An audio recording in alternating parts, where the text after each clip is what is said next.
Good morning, traders. Adam here from Bull Logic. Hope everyone had a good weekend. Definitely time to get back to work. Looks like we're coming back to a bit of a mess here. SPY's down almost 1%. IWM's down 1.33% so far this morning. Let's take a quick look at the market, see what we got. Still looking at this bear flag that we got forming. We had a nice breakdown of the moving averages and a nice pullback. Let's see if we can't get a breakdown below that. Maybe we'll flush down to that 1340 level. That'd be a good level to step back in, see if we can't get some longs going. We did have this triangle forming here, and it looked like it was getting ready to break out either to the downside or the upside. But with this morning's action, it already looks like it's going to break down to the downside there. But, don't write off the bulls yet. Let's see what happens. Them gap downs are just like the gap ups. You don't really want to chase it to that side. You want to see if we can't get a nice reversal, and then see if we can't move to the other direction. So definitely don't be celebrating if you're the bear. Maybe if you came in with some short positions, start taking some of that off, just in case we do get a reversal in today's market. As you can see, there's the bear flag I was drawing out, plus the triangle that we are also watching. And if we do break that bear flag, like I said, we're looking for that 1340 level to be our next support. A couple stocks on watch. SGOC. Look for a red to green move here, maybe a take out of this highs, maybe a take out of this level up here. Definitely been a powerful stock with all this volume coming in, so we could get some more Momo coming. Fizz, another red to green watch.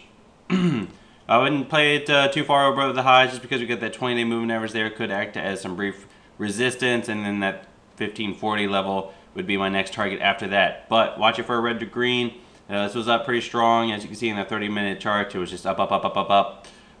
Finally got some pullback on that last one. So definitely wait to see if we do get a red open on that one. It's coming out of oversold territory, so this thing could definitely get some momentum behind it. DUSA, nice little base here on that 50-day moving average. It's got some okay buy volume coming in. Look for it to take out that 20-day. It's a bit of a thin stock, so be careful out there if that's not your cup of tea. TWER, based in on that 20-day moving average, kind of like the last one. Just look for it to take out these highs at that 481 level. It's got a nice room to run up. PHH broke above that 20-day moving, the 200-day moving average. Nice little range it's got forming here under that 16 level. If it takes this one out, it's going to have good support on all these moving averages, so that's always a plus to see. You want to see a stock that has good support. That way you at least have a good place to put your stop loss. Throw it under here under that 20-day, 200-day moving average joined together. MYRG, trying to poke its head above this 20-day moving average. Got a little bit of some resistance here at that 766 level. It's got a little bit of buy volume coming in. Let's see if we can put in a bottom here and take out that level. It's got a nice little room to run higher, maybe even that 1830 level when it's all said and done. NCI, this one's going to look like it's going to take out that 52-week highs. Nice little range is forming here. It's got good support on these moving averages. Hasn't broken down yet. Good volume coming in, and it's not overbought currently. SIGM, been trapped under this 50-day moving average for the whole year. So let's see if we can't get it to finally break above this. It tried popping up into it, failed that resistance, and then it's slowly working its way back. Got some good volume coming in on Friday, so definitely let's see if we can't get a continuation run over that 50-day moving average. Intraday charts look pretty good here with a nice little flag. Looks like it could be ready to take out those highs. TEAR, nice little tier here. We had a good pop and fade here back to that 20-day moving average. This is one of my favorite setups. You could see it bounce off that 20-day moving average. However, if we do see the market start to fail here, this thing probably won't bounce. We don't play bounce plays if the market's starting to crash. So be careful with that. If the market does turn around, this could be a good play to get into. If the market bounces, we could see a bounce out of this one. ZAG, still watching this one for that break of the 200-day moving average. Feels like I've been watching it forever, but it looks like it's starting to squeeze here. You got a little bit of a triangle forming on this one, so definitely could be coming to the tip here and definitely squeeze above that 200-day moving average. So keep that one on watch. ZZ, this is one that's popped and faded. Low volume fade. It is perfect volume pattern here.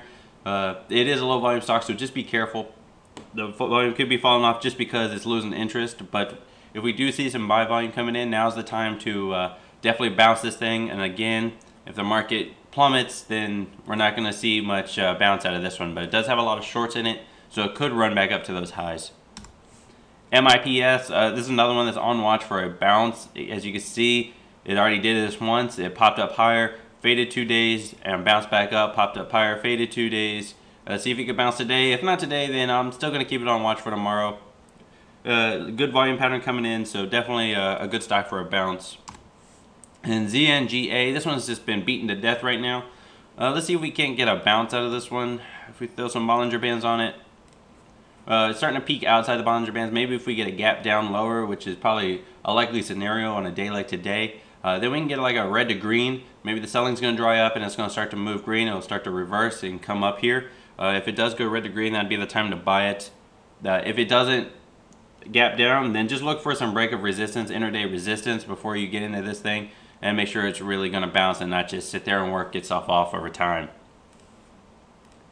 Alright everyone, that's what I got for you today. Good luck in those markets. Again, the market is down almost 1%, so definitely keep that noted.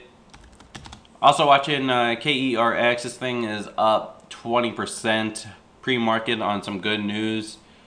Keep it on watch for a intraday setup. These things really work the best. Like I said, I did a video on Friday about catalyst and chart breaks. Not seeing too many chart breaks on this one, but definitely a good catalyst and an intraday break will definitely help do some day trades in this type of market. So keep that on watch.